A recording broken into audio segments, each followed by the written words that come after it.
Yeah, we got the listing, but this one had squatters. Hi, I'm Chuck Vosberg from Next Home Gulf to Bay, along with my wife Pat. We're your favorite realtors, and today I'd like to talk to you about squatters and how to get rid of them. So we got a listing, and the listing had squatters in it.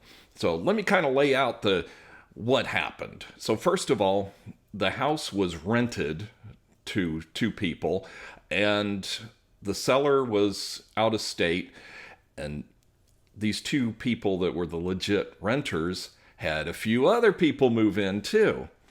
So lease came up, and the seller decided they were going to sell the property and cash out. Very common thing. So the two legit renters moved out, but the other people that were in there that the owner didn't even know about, well, they decided they were going to stay a while. So what to do? So this owner did what most owners do. They tried to appease them to get them out of there.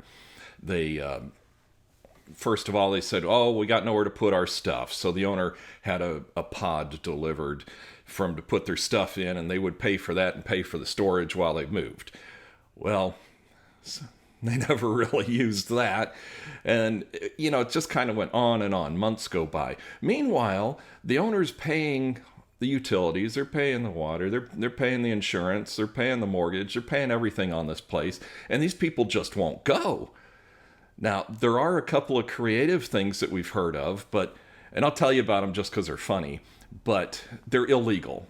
Of course, people say, oh, well, just turn off the water or just turn off the electricity. Well, in most states, that's illegal. It's illegal here anyway.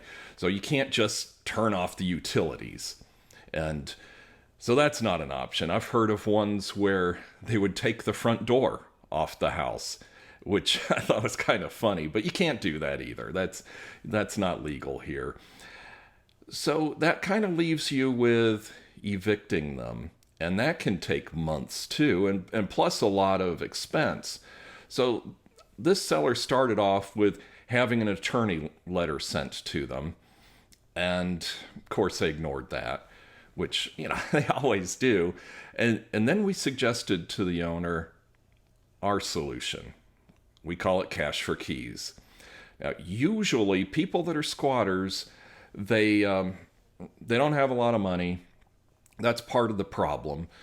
And it's just the way it is. So for a lot less than it would cost to hire an attorney, you can tell them, like, look, you move out, I'll give you this check. And in this case, it was a couple $1,000s. That's a lot of money to a squatter. So then they moved out. We could send a crew in there to clean the place up and get all the junk out of there, and everything was great. We sold the property. In fact, we sold it for more than asking price. So everything worked out in the end. And my advice to you, if you're faced with a squatter situation, first of all, know the law and do not break it. You break the law, you're going to be the one in trouble, not the squatters. And then you're going to have to defend yourself, and it's going to drag the thing out even further. Before you go to all the expense of going the legal route, try cash for keys. It almost always works. Pat and I have bought a lot of properties over the years and had problems like that ourselves, and we've never had an instance where cash for keys didn't solve the problem right away. So give that a try next time. Again, do it legally, and you'll be okay. And of course, if you have any questions, let us know. We'll tell you anything you want to know. And what about you? Have you had any experiences like this? Tell us about them in the comments below. I'd love to hear them. So have a good day, and thanks for watching. Bye-bye.